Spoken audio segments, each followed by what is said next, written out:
Então ele pode escolher métodos, ele pode escolher caminhos que ele acha melhor, tá certo? Eles podem escolher, às vezes, a ordenação de um determinado assunto, né? Para isso ele teria que ter uma formação boa, né? Ele pode fazer escolhas no sentido de caminhar por esta ou esta abordagem, saber apresentar 2 ou 3 abordagens do mesmo assunto, fazer a criança e o jovem entender que não existe uma só maneira, por exemplo, de você interpretar a história, né?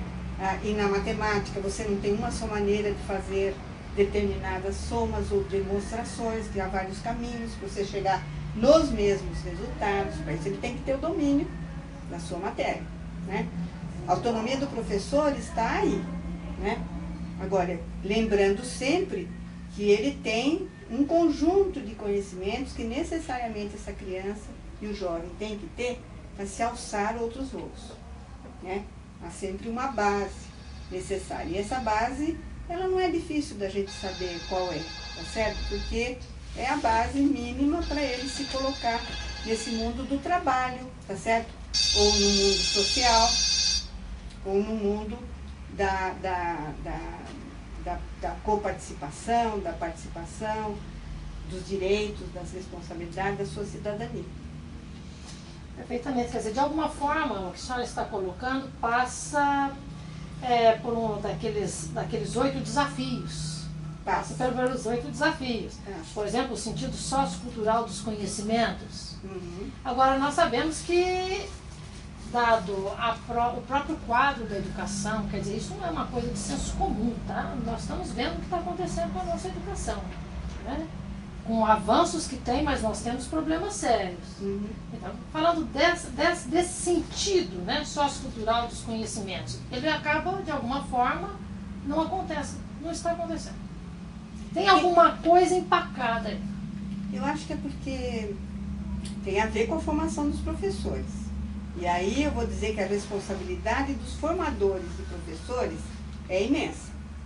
Então, se eu fosse discutir alguma coisa, eu não poria na berlinda os professores, eu poria na berlinda os formadores e professores. O que é que eles estão fazendo para formar este profissional? Que de um lado ele precisa de uma cultura básica, de fundamentos, né? Mas de outro lado ele precisa de metodologias de trabalho, né? De metodologias de ação bem fundamentadas, né?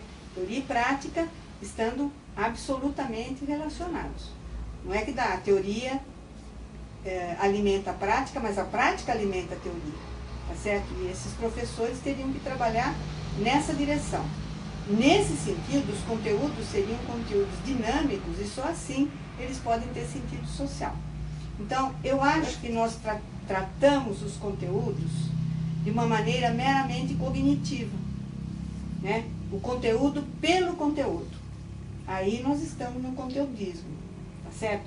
Mas quando o professor é capaz de compreender que aquele conteúdo que ele está lidando tem implicações para a vida cotidiana das pessoas, né, a atual e futura, né, e ele é capaz de fazer esses laços e ter essa perspectiva, o conhecimento adquire uma natureza social, né? Matemática tem um impacto social enorme. E a escola, né, fica mais interessante para a Muito criança. mais interessante. Agora, os professores em geral, eles não percebem essa relação entre aquelas abstrações que você tem da álgebra, da geometria, com a vida das pessoas, né? Eu vi uma coisa interessante nesse sentido, um professor que ensinava geometria através dos alunos mensurarem o prédio onde tinha a escola, fazerem fotografias e dali tirarem as figuras geométricas e as medidas. Aí a geometria adquire sentido para o aluno, tá certo? Agora, um professor, para fazer isso, ele tem que dominar o conhecimento em si, a linguagem da sua disciplina, e tem que ter um domínio cultural do papel da sua disciplina na sociedade onde ele vive, né? Então, em ciências isso fica muito claro, né? Quando o professor, logo nas primeiras séries, ele vai ter que trabalhar, por exemplo, a questão da água, né? O papel da água para a vida humana.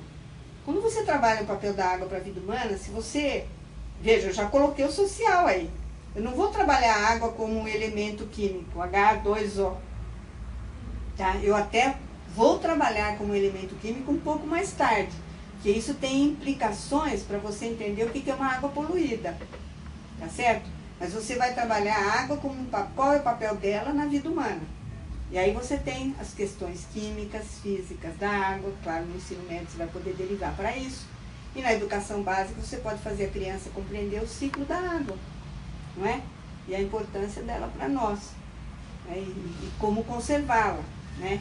Enfim, eu acho assim, o professor precisaria ter uma formação relativa aos conteúdos que ele vai ensinar, mas uma formação que lhe permitisse compreender esses conteúdos, tá certo? Na sua importância social para a vida em geral.